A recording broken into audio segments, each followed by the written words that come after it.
Eze-Ana ugochitubelu. Nwoke ọma na oraifite, ị ga-adị.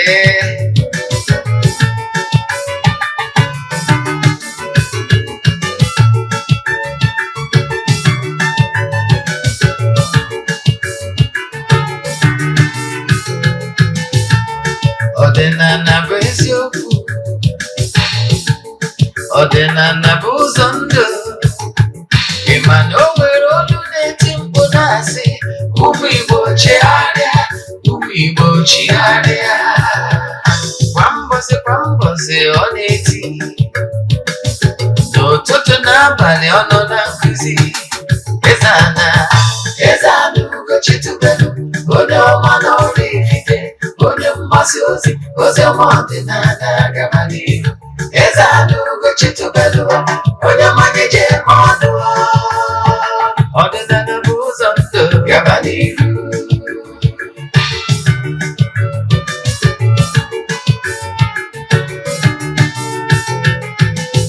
Eze-Ana ugochitubelu, onye ọma na oraifite, onye mgbasa ozi, ozi ọma ọdịnala gaba n'ihu. Eze-Ana ugochitubelu, onye ọma ga-eje eme ọnụ. Ọdịnala bụ ụzọ ndụ gaba n'ihu. Eze-Ana ga-adị, ugochitubelu ga-adị, ugochitubelu tempụl ọ ya adị. Maka na eziokwu ọnwa chacha, ndị ụka elighị anyị fọnta mbaki, ndị oche eli anyị fọnta mbaki. Fọnta si kala aka ghọrọ ụmụ Igbo, si anyị rapụ nke anyị na nke feka mma. Bụrụ Baịbụl bịa, akwụkwọ akụkọ, wepụkwa chọọchị fa, okpuru ụka bịakwa. Good day, viewers all over the world, lovers of Ezeoku TV. I welcome you all in today's section of question and answer. And we have in our midst a true Igbo spiritualist, an ordinary evangelist. Sir, you are highly welcome. Well done. Please, I would like you to introduce yourself for our viewers to know you more, most especially those that today is their first time of joining us. Okay, my names are Ogbuefi, Eze-Ana, ugochitubelu na oraifite. Abụ m onye isi nchụaja ugochitubelu ọdịnala temple. Anyị na-agba afọ gbaa famili ebirikwazi ọrụ mmụọ dị iche iche. Abụkwazị m onye isi nchụaja na ọdịnala Restoration Prayer Ministry. Bụrụkwazị onye mgbasa ozi ọdịnala Igbo. So you can call me an ordinary evangelist. I will answer. My mission is to help people live better life. Thank you. You're welcome, sir. Before we proceed, is there anything else you would like to say to our viewers? Viewers all over the world, as you are joining us, please share the link. Invite your friends to join us so that they will hear from the horse's mouth. If you are watching us from Ezeoku TV and they want to watch this program later, go to my YouTube channel, Ogbuefi Eze-Ana ugochitubelu na oraifite. Then we can watch a program also. You can share the ending, but I will over 1,000 lectures on YouTube channel live. I will one day that's when I from Ezeoku TV. And when Hollywood or when movie or when watch it, but over English movie. Then we go to movie productions. But we then Ezeoku great movies. You watch here. I will one no Igbo movie. Then Ezeoku TV Hollywood movies. Kahun Kiko Selema. You watch him there. Ndị niile na-esonye kwara anyị na-acha anyị na-achụ kwa ọnwa ọbụla ha ga-enwetakwa nchịkọta ihe onyonyo nchịkọta ya bụ aja mbọsị ikpeazụ n'ọnwa Jenụwarị. Echefuna na ya anaghị esho ihu ọrụ na social media and ya anaghị esho testimonies na social media ọbụla ihe anyị dị maka ya wee bịa. Mana ọnwa arụjụ ị nwere ma ọ bụ na ị chọrọ isonye na anyị na aja anyị na-achụ n'igwe, send the message na WhatsApp 0813 82 43871. I repeat 0813 82 43871. Thank you. Thank you so much, sir. Once again, you are welcome. Thank you. Let's proceed with today's question and answer. Sir, the first question is Oke Awele a dangerous charm? Yes, like I always say, Oke Awele can be described na-enwelu oke na nwunye. Yes. Mana in the sense that the Oke Awele bụ ka dị more aggressive. Mana maka ihe na-enwere ọtụtụ ndị mmadụ ndị akpọrọ ọrụ, mana maka ihe na ha adịrọ properly mentor. Yes, ha wee na-etinye aka n'ụzọ dị iche iche ka ha wee nweta ego. And mgbe ụfọdụ n'ime ha adịghị achọzi ka ha kọwalụ onye bịarụ ka ha rụọrọ ihe ọrụ implication. Ihe a chọrọ ka a napụta onye ahụ ego. Onye agbata m ji advice na onye ọbụla bụ onye akpọrọ ọrụ ga-enwerịrị ihe ị na-alụ. Yes, ịlụ dibịa ọlụkọlụ gị bụ a profession, mana ọ nwere ihe ị ga-alụ. Ka m were Baịbụl mara gị atụ. Peter bụ onye ọkụ azụ, while Paul bụ a lawyer. My grandfather was a great dibia, mana ọ wee nwanyị tapa, ọ na-ete nkwuenu. Onye akpatara na ndị gboo anwa ha anaghị ebuwe ego ụzọ, mana ịfụ ana dibịa bụ ụsọ dibịa bụ ọrụ ọ na-alụ ụzọ o si eme ka enemy. Ọ ga na-eme ka nke ọbụla ka ọ bụrụ na ọ ghọrọ ego. Mgbe ụfọdụ n'ime ha ọma agbanarị temptation mmadụ ọbụla bịara ka ọ bịa gwọrọ ya nke ọbụla, kama ọ ya ihe agbanahụ ya, ọ chọọ ofu afa nye, mana ọkwa ofu ọrụ aka ọrụ in order to napụta ya ego. Ịghọtara ya? Mana ọ bụrụ na o nwere ihe ị na-alụ iji enwe ego, then mmadụ bụ egbu ya dị ikoko. Ọ bụrụ na ọ dị oturu ọ dịgba anya mma otupu, mana ọ bụrụ na ọsọ ofu ụzọ iji enwe ego mana iwe onye akpọrọ ọrụ, you are making a big mistake. You understand? Like more than one temple. Nkwụsịgoro ịza kọlụ mana ndị agwụ ama ekwe maka na ọnya ka eji kwata mpụ ma Abuja, mana nkwụsịgoro ya I will see the kitchen. So ihe na-advise onye ọbụla akpọgoro gị ọrụ na ụdị ọbụla isi alụ, nwee other side business ị na-eme iji enwe ego, so that ọ bụrụ na mmadụ bịa ịkwa gị ka ọ kwaje ka ime rie nka isi ya mba na iri eme, maka na agụụ adịghị agụgụ n'idibụ ime wee na-eje n'oke. So ihe na-achọ ịkọwara gị, enwelu Awele, nwee Oke Awele, nwee nwunye Awele. Mana ihe na-achọ ịkọwara gị bụ na ụfọdụ ndị a niile nwere ike abịazie enwere Awele enwere any problem. Aka ebozigo ka m chọrọ itiwara gị. O nwere Awele enwere any problem. Yes, o nwere Awele enwere problem.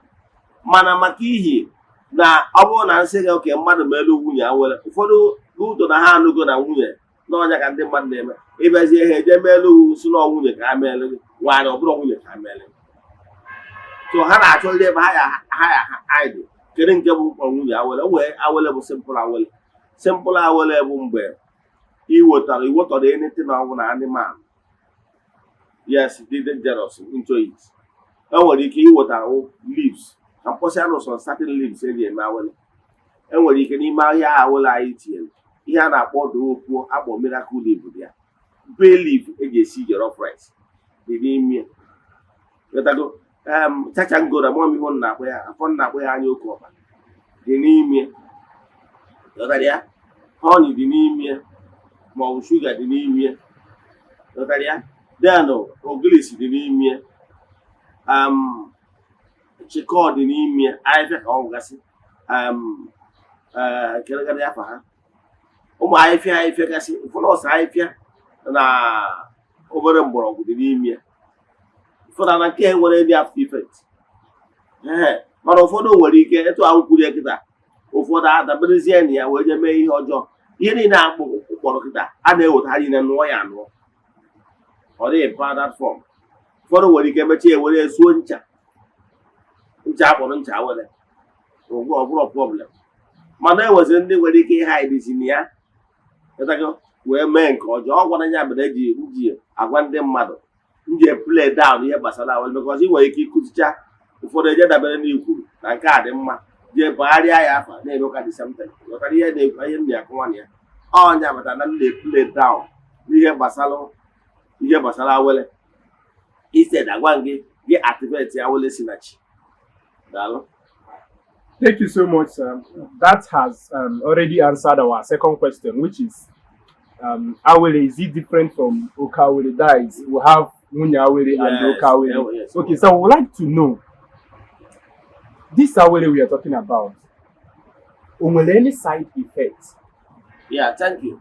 Like I'm kwuru na mbụ, ọ bụrụ na Awele anwa na-agwọ ọrịa asị ọgwụ, o nwere ihe bụ na mmadụ chọrọ kịta Awele anyị na-achọ ime je chọwa isi agụ, je chọwa isi ekuku, ihe niile awụ dangerous animal na-eri nwere ike iri mmadụ, nwere ike je chọwa isi nkịta,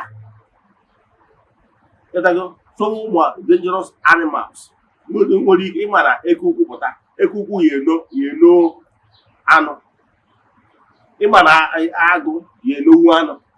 So ihe ndị na-ebido ihe nwere ike ino ihe, nwere ike they don't follow natural process. O nwere ndị etichara, o dipendịrị ihe etiri n'ime ya, and ụfọdụ dibịa ama agwaghị ihe a na-etinye n'ime ya. Ife ihe o ji wee dangerous na ọ bụrụ na ndị mmadụ na-eme ya. So ọ bụrụ na onye ha je gwọọ ọrụ Oke Awele, mana dịka nsi wee kwu na because of na agụụ dị and ụfọdụ ime ihe nwere ihe ọzọ ọ na-alụ, nke ka mmadụ esasi okwu si n'ọsọ dibịa ka ọ na-alụ. Onye asasi okwu etu anwa, ị mara na o nwere ike ime nke ọnwụ na-abịara ọ ya arụ ya, nke ọnwụ na ọ bịara maka na agụụ na-arụ ya.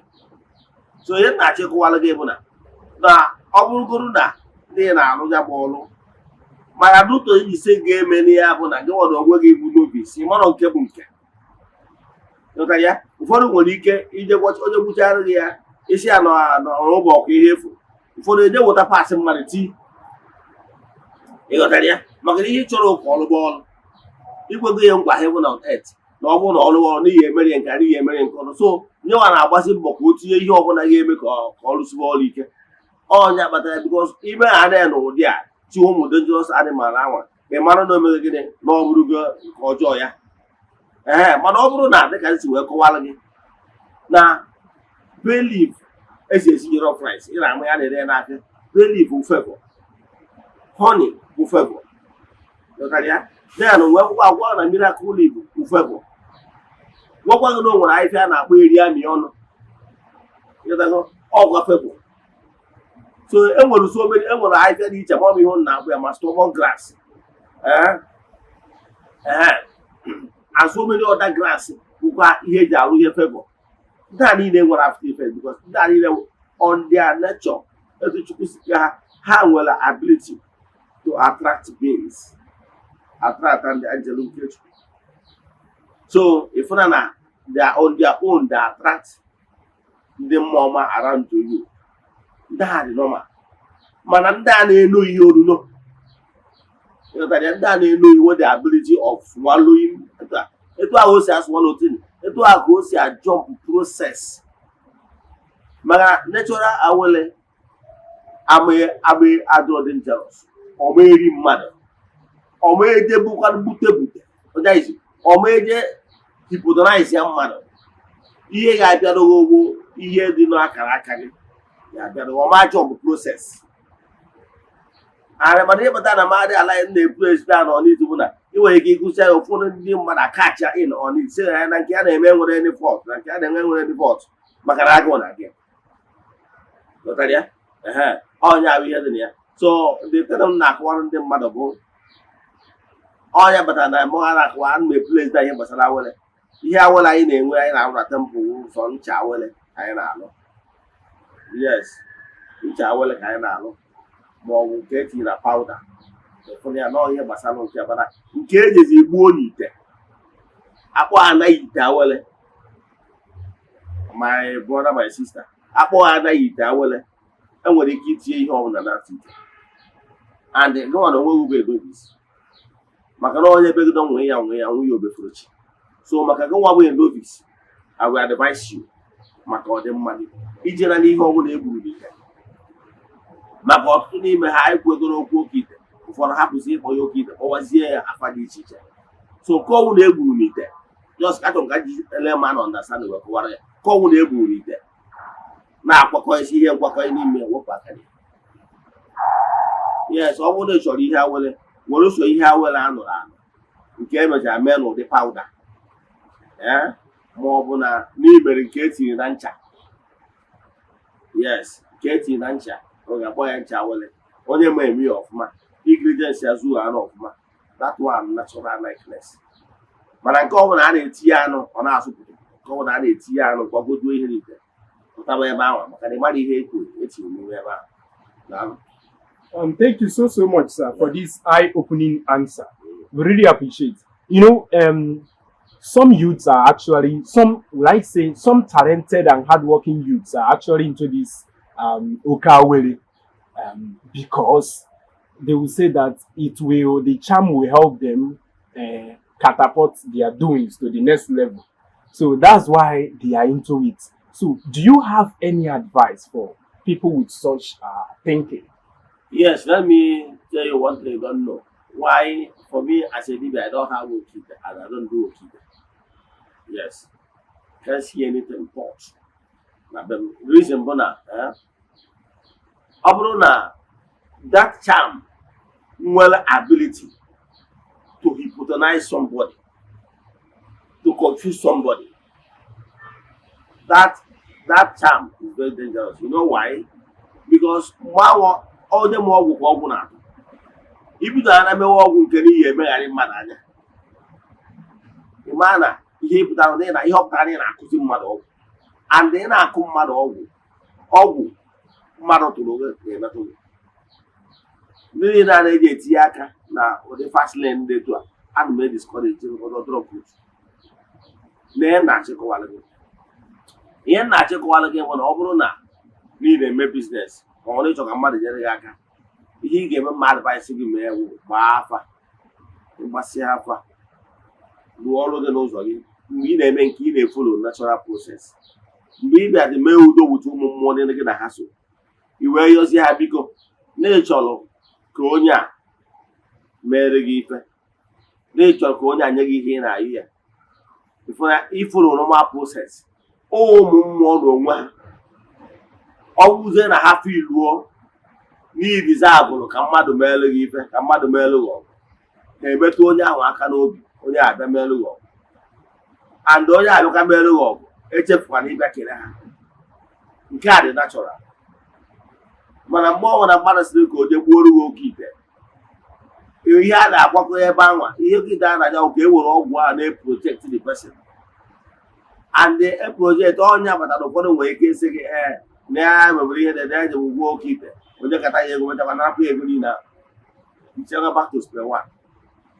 So ihe na-achịkọwara gị bụ na ịchụkwa chi gị chụkwuo mmụọ gị na ha so ọ ga-alụ gị mma na onwelu n'ihi na-esonye na ịchụ àjà ije yọọ mmụọ ihe mmụọ mere gị ya tiri gị aka mmadụ cheta gị onye na-ayọ ihe mere gị ife ị mara na mmụọ ji aka ya mara na ihe a ihe ị na-ayọ ya n'idizi abụrụ ya maka ihe na ịgwago ihe ị ga-eji ego ame enwere ike na ego abịa na ị ga-eji enyere ndị mmadụ aka na ego abịa na ihe emesara aka eleghị anya ma mmadụ ka obodo ụlọbeghị ube nna gị si wee dị gị ma na ego abịa na ị ga-eji ego a wee baa uru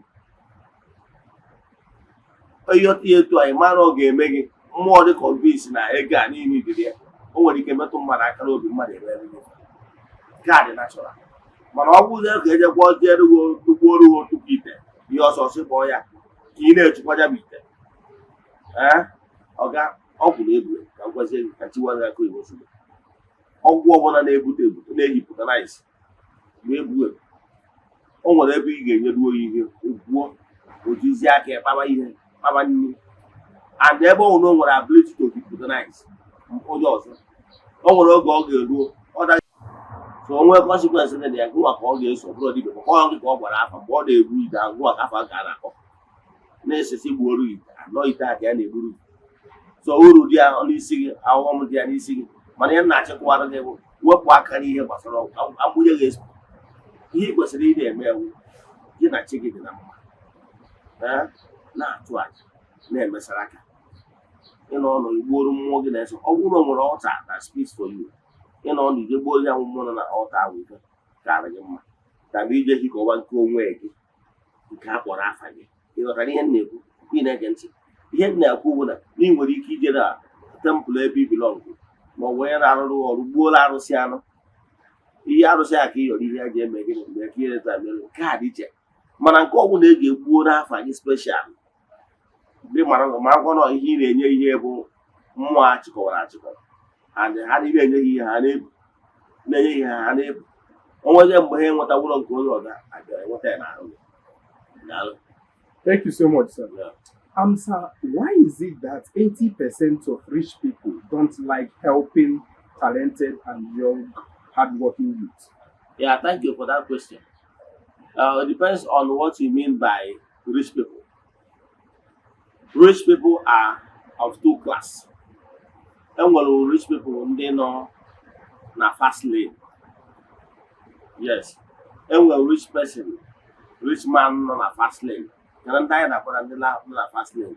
Ndị na fast lane bụ ndị nọ na ego mbute, ndị ego ha adịrọ mma, ndị kpatara ego ha mana ha kpatara ego ha n'ụzọ kwụọ, ndị kpatara ego ha n'ụzọ polisi na polisi, ndị kpatara ego ha nọ na fast lane n'ụdị na o nwere something extraordinary ha mere. Eneghị anya ụfọdụ ji edina na burial ground, ụfọdụ nwere ike in order to ego na-anọ abịa ọ agụ ya na every month nọ eje dina na burial ground, ma ọ na nwere ike nọ eje dị na onye ala, ma ọ bụ nọ eje gbu mmadụ. Ụfọdụ ahụfụ ọ tara wee kpata ya mmadụ data ego ahụ ọ gbarụgo and then nwere ike enyere condition ma ọ bụ onye a gwara na in order for gị kpata ego na ya life ga-adị shorten na ọ bụrụ na ya nọ 80 years na ị ga-anọzi 45 years na Nwachukwu. So ifu na onye ihe nwere aṅụrị ma ọ bụ onye manụ na ego ọ kpatara bụ na o jirigo onwe ya na ọ ya amụta nwa ma ọ akpa nwa nwunye ya wee chụọ aja ma ọ nke enyi ya nwaanyị ma ọ bụrụ o ji life ya wee chụọ aja. Ụdị mmadụ na-etu a cheta ihe ọ gabigara wee nọrụ n'ebe ahụ ị na-ene anya na rich man, obi a na-agbanwe ya ọnya tiji werezie onwe ya chụọ aja, ọ bụrụ gị ya bịa rie eri for fusa. So o wee nye gị ịghọtara ya, ọ ya asị gị nwada onwe gị nwa itiri aka na tibabu aja, ọ wee nye gị ya. Mana ọ bụrụ na big man na onwe ya tara ahụhụ wee kpata ego edijenu ego ya nwere attachment to any other thing. Nke mbụgodo na ụdị ndị anwa ego ha adịghị abụ ego mbute n'ụdị a, ịghọtara ya, ego ha adịghị abụ ụdị ego anwa ụdị ego mbute anwa a na-eme ngafe. Fat ọ fịara ahụ a very rich man kpatara ego genuinely nọ nkwọ Nnewi iji ego iPhone 14 or 15 Pro Max tachi ya nwaanyị onye nkwa ya emi ọ ya afọ ezigbote ahụ olesi iwu nwunye ya. Mana onye nkwa ama na-eme ebe ọbụla o jere go ori ihe atrachi ya nwaanyị na-emegharị. O nwere ka onye businessman si eri ego, businessman mara a na-eri ego ka dị na fast lane. Yes, maka na ọma na ego ya ewe ego na-abata legitimately. Mana problem enwere ndị rich men abụ ndị na-ara ike ihe bụ mmadụ ndị a ego ha dị jeri, mana ọ nwere ike ma ya bụra in large volume with millions, mana a gradual process and ụdị ndị a na-earn their trust.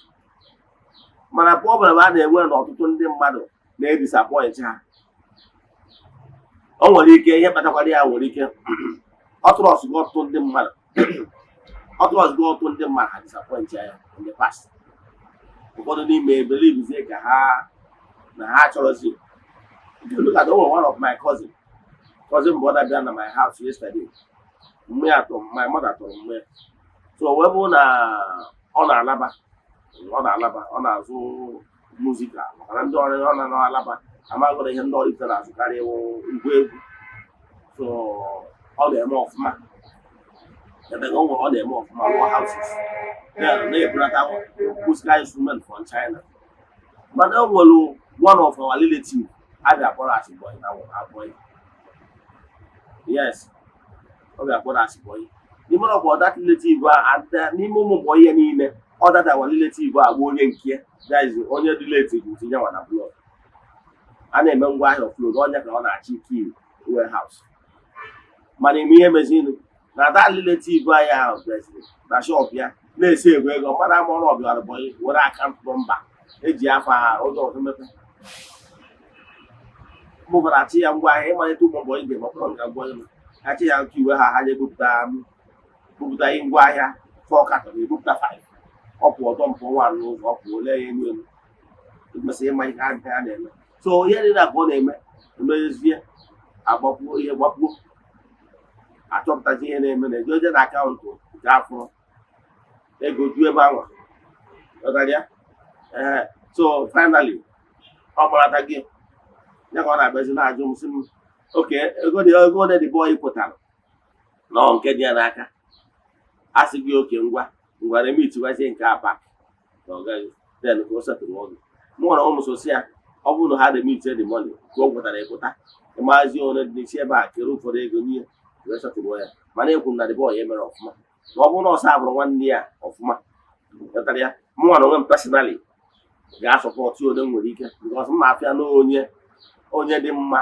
nyazi nwatakịrị dị very honest chọrọ ịbara onwe uru mana for the fact na o jego zuo one of my cousin onye a na-ekwu ahụ ibe ya wụ one of another cousin again karịa so ifu na anyị niile wu the same mụọ nwa dị ya na almost ofu ebe nke a so nne ya mụ mana anyị nwa mụ direct so ifu na anyị niile nwanne na ọ bụrụ na ọsa bụ na onye ya ọfụma ego ọrụ ọbụ na onye ri ya ọ bịakwa tobi ya wụsi give him money begbuori ya ekpere dị na ya mana wụti etu o si wee mee ịfụrụ na ọkọchukwu ya ihe that my cousin na-emegide abụdọs ọ bụrụ na ha si mee just n'ihe ego ọ dị na rekọd bụ isetụrụ ya ọnụzụ okwu anụzụ n'ihe ego then mana ọ marago na my own side na ahịa nye eletere because I don't part of you so ya na-achịkwa anọ ihe a mere sọbọ oke mụ na-ekwuzi sorry mana ihe a mere na o nwezi onye close relative bịara ka a gbara ya na bọyị anyị akpụzie maka nke bụ eziokwu m na ọ bụrụ na that particular guy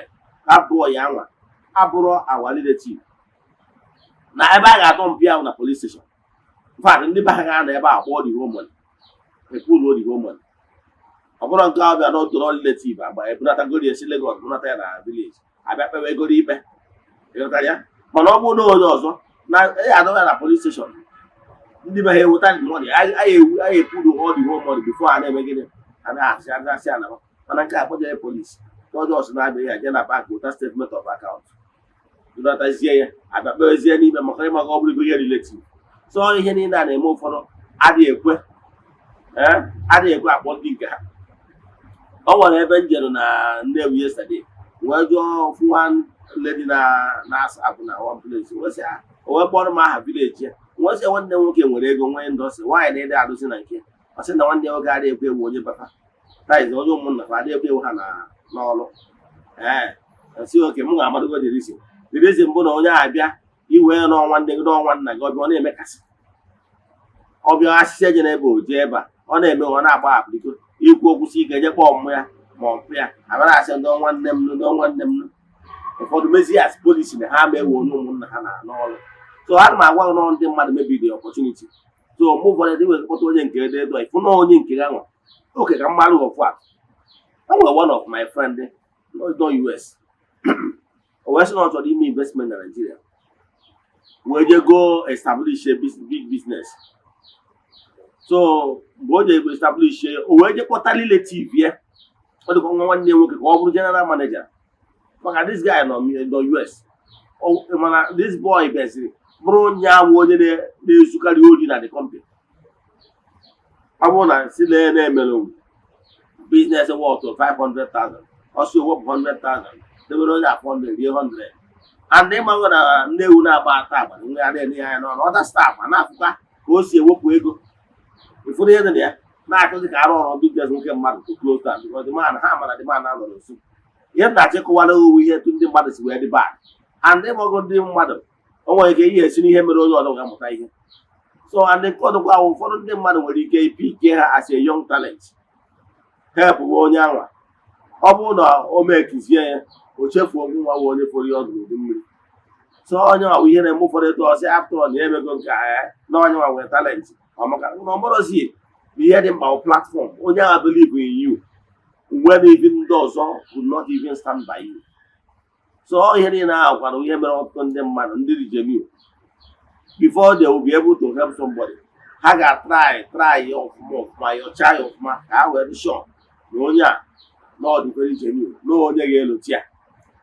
Oke, ka m nwere onwe mma in my production, o nwere ụfọdụ ndị mmadụ na-eproject, ụfọdụ ndị mmadụ na-asị m forget na they will disappoint me na mgbe ha ya ego star even ihe onye ahụ epik call gị ọnwe problem, onye ahụ ebe mere gị endorsement ma ọ bụ imele gị ụsọ certain things o kwesịrị imere gị naturally almost for free, onye meziri ya and so ọ na-anasị gị excuse na ya dị busy so and so on and so forth. So enwere so many reasons ndị mmadụ na mmadụ for me ana m believe na ebe mmadụ na mma like ka m try onye m nwere ike ya bụ ụzie na onye a disappointed, but I can tell you majority of some people adị ekwetazie because of ihe afọ maka na ndị Igbo na-atụ n'isi na-akwụsịgbo oke mụrụ akọ.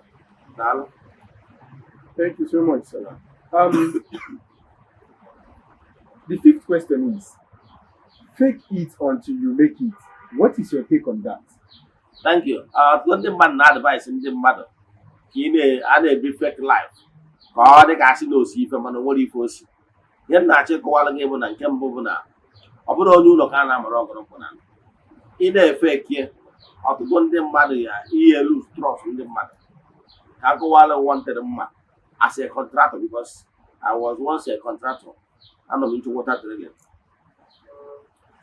Mwa na onwe mma na the only thing anyị na-eme that time ụra sorry, as a contractor people dey beg expect ọ bụgo na ilubodo nọ na village ka ijegoro nnukwu moto na-agba, you know why? Ihe ji emegh expect n'ime nnukwu moto na-agba, ị nwere ike na-agba Venza ma ọ na-agba Lexus 350 ma ọ na-agba nke ọbụla Kiana.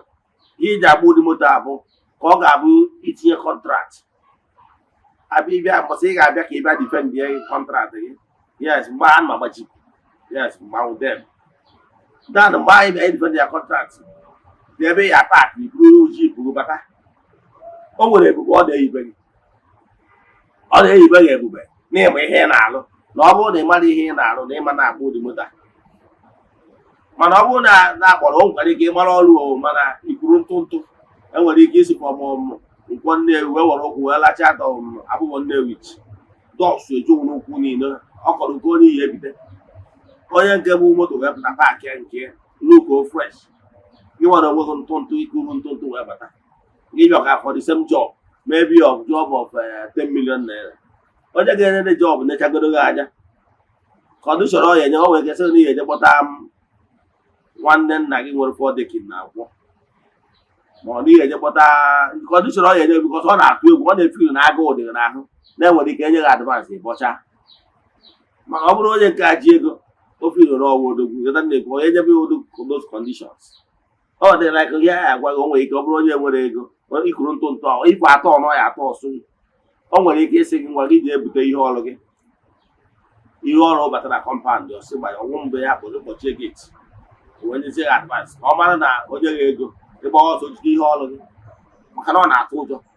Mana o nwere ike ọ bụrụ na dị comfortable o nwere ike already is 1 million naira relota mụ like almost 20 years ago. Yes, with the first time m na-arụ ọrụ onye m na-arụ ọrụ wa almost 1.8 million naira then to sink borehole na ọrụ ukwu then. So when the man price ya almost 2 million then asụm ego ole ka need n'aka si ara need 1 million naira o dee check 1 million naira. That is my first 1 million naira enyere m na all contract at once almost 20 years ago.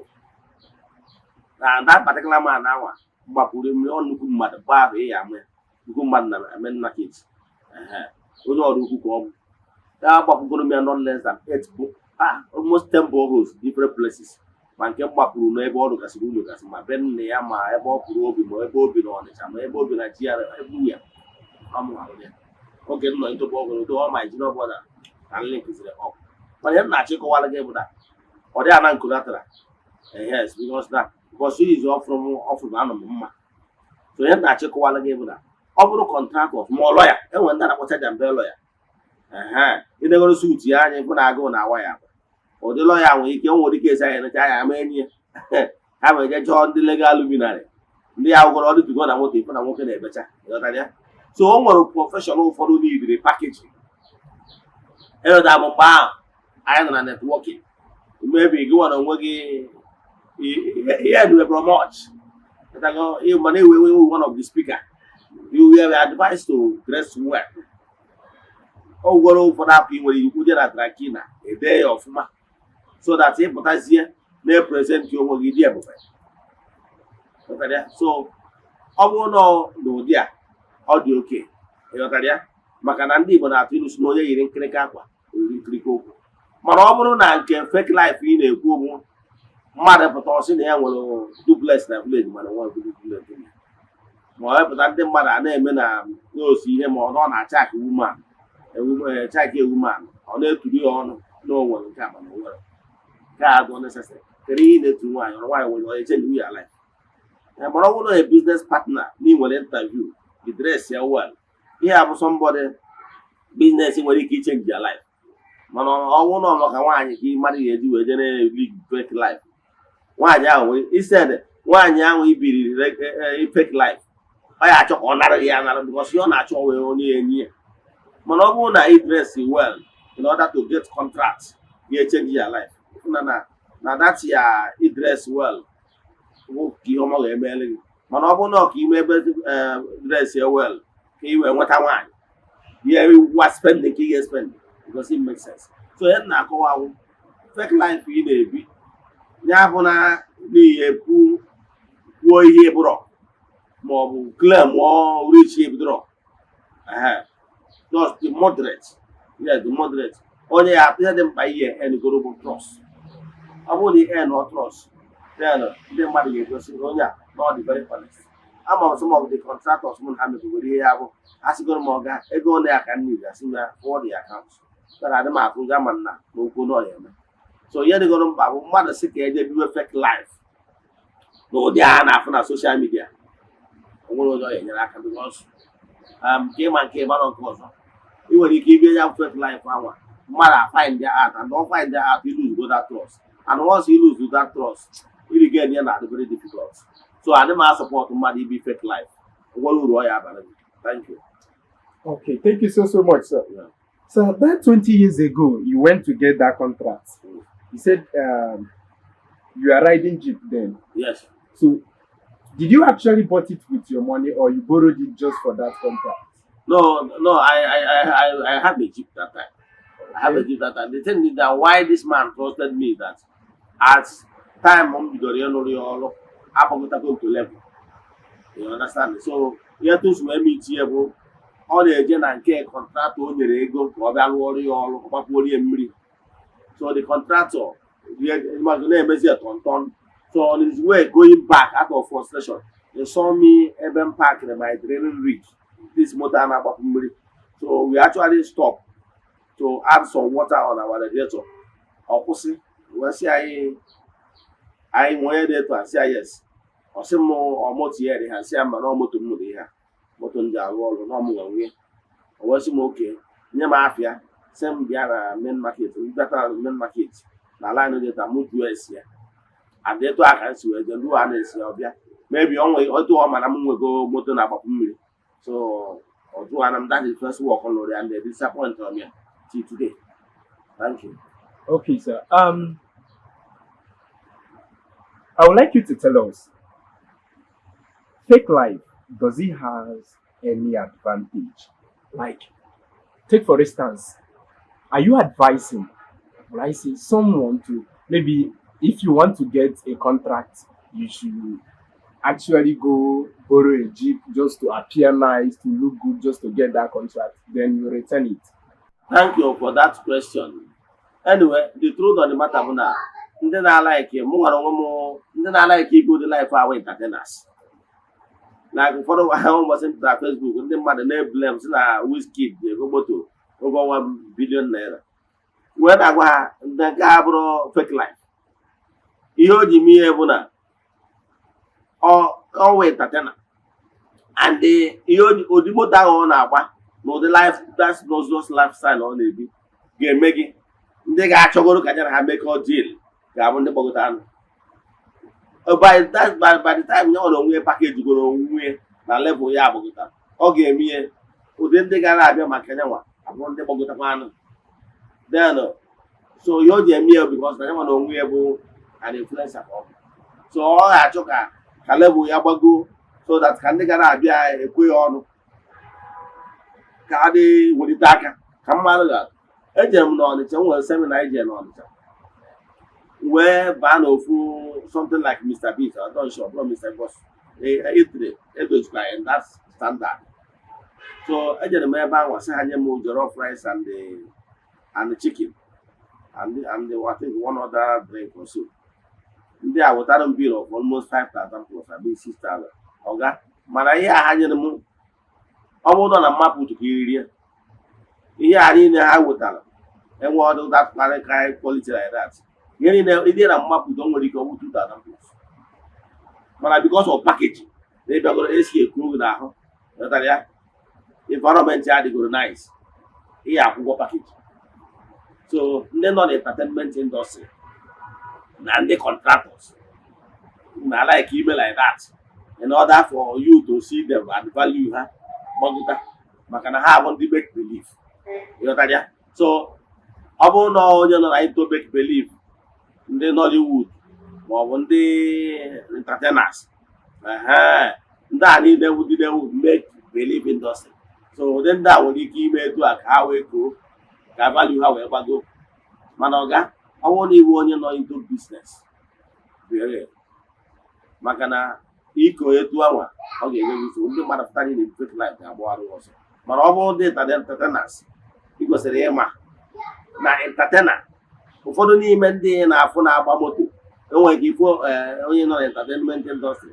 ọ na-agba moto worth 20 million mana ọ rụgoro ụlọ ya anyị surprise ọ believe nọ moto a ga-eme ka ndị mmadụ nye level ga-eme ka ọ kpatazie ego ejibịa n'ụlọ abịa nne so ọ bụrụ ihe niile ka anyị eji wee maịlị ọ bụrụ na onye ahụ filụ na ị nọ na entertainment industry ịma na ị na-esi for contract nwere ike ibulite ya elu iwe oboro moto friend wee jee ka ị wee jee for contract signing yes that one package ka ị mere onwe yes because ị na-achụ ego ị na-achọ ka e wee nwee ike wee mee gị ndọs yes then mana ọ bụrụ na ịbụ n'ọka iboro moto ka ị wee jee chụta nwaanyị forget it ọwa ọkụrụ ọdọrọ mma like that because nwaanyị wụ consumable ọ ga na-consume from you mana entertainment wụ ije boro moto nwere ike ịbụ ka ị wepụ appear nice ka a ghara look down on you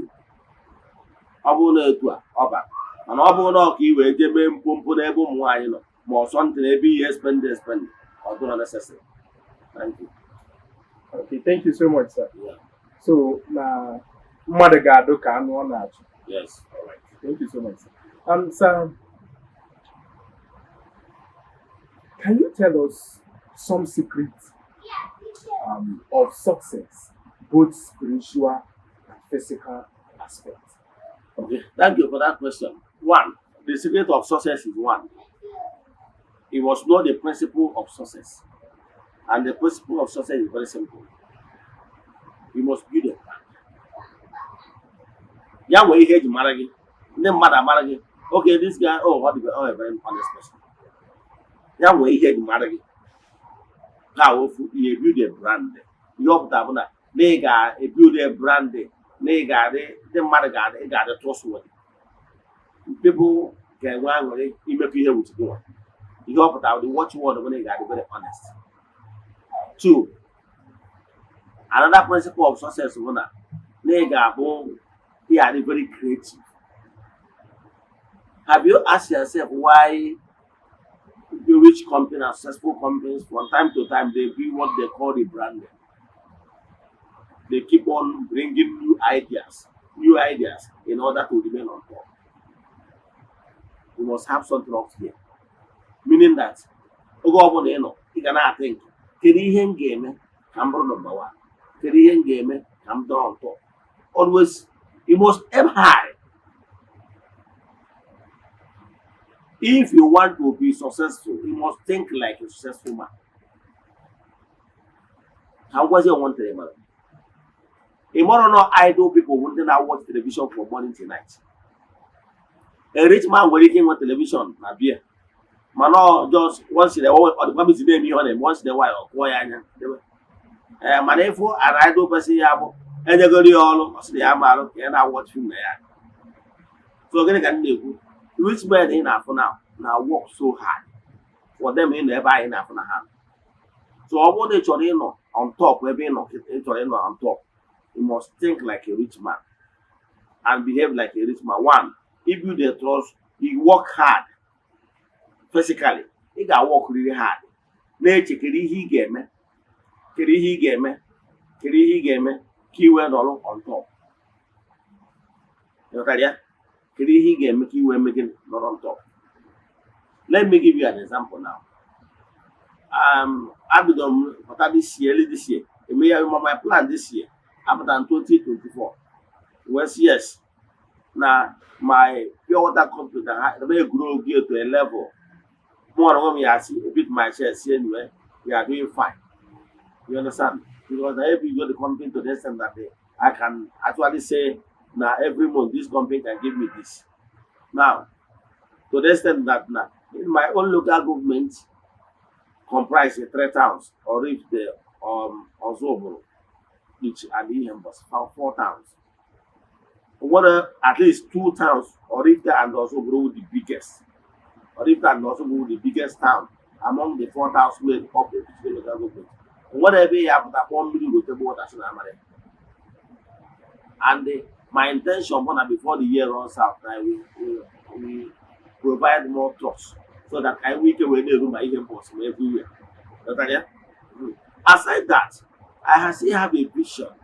Like I said, it's a vision. A vision to go into bakery. You understand? I'm going to invite one of my friends from Abuja to come and do physical studies about our properties, about the possibility of build there. Then I check those things name would involve imaginary thinking. So you must always think. See from height here, where by height here. You always think that. So you gotta think like a rich people.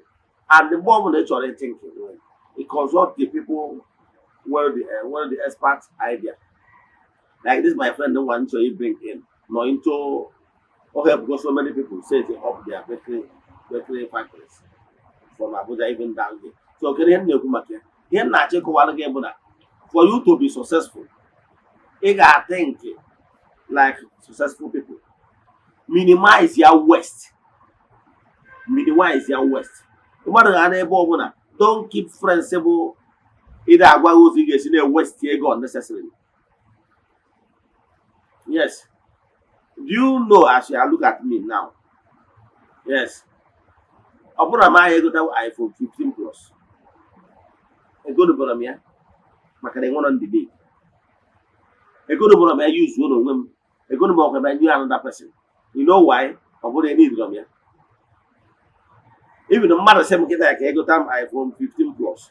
But no. That money can be channeled in another thing. Upon I need it. I use one of myself, I go for me a man. Yeah, the one on the I will go again, I like it. No, man, sorry. Here in Pavon and they use a very good phone. Yes. Let them good camera quality job. When I watch my this in my YouTube or my phone can tell you. What do they borrow the brand? But they are not check what they open. Make sure they spend the move, spend it at the right time. Don't be spending money that don't even go. So you're not check what again. For you to be where you want to be, you always save. Saving culture. Get he will weak save. Because I'm going to go to Matter, we go to Matter save. No one key save. I'm going to go to Matter, we should no one key save. So my advice, if you want to be successful, learn from successful people. I mean, genuine successful people. Genuine successful people. One, it cut your expenditure. Don't spend when it's not necessary. Yes. Then maintain your growth steady, slow and steady is the key. Then you can have one ball, they bring you new ideas. Yes, all the very important. Then the kind of physical thing you can do. Then spiritually,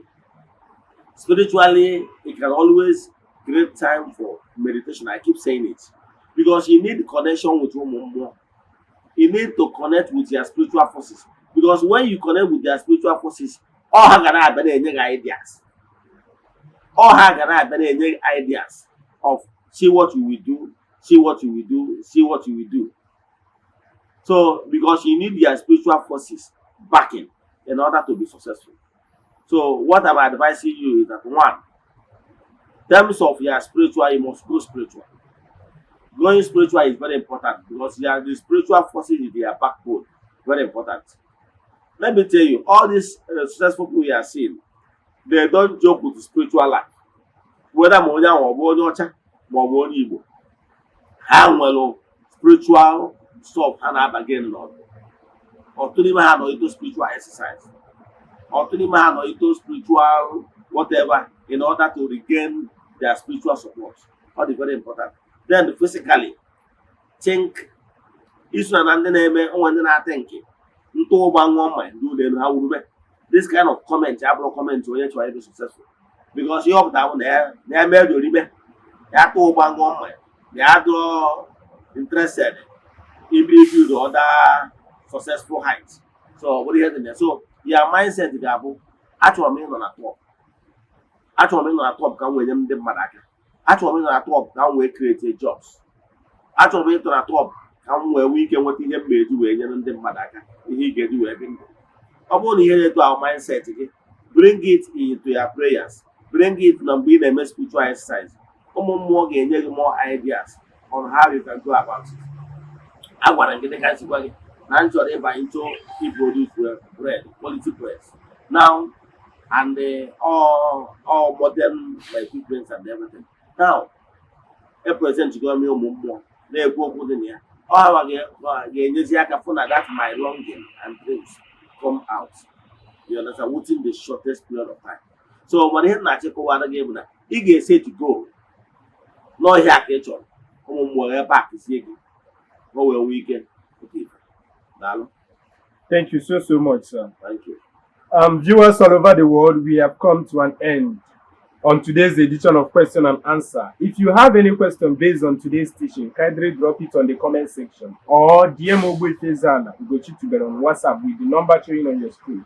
Ogbuefi, thank you so much. We really appreciate it. Thank you. Thank you for coming.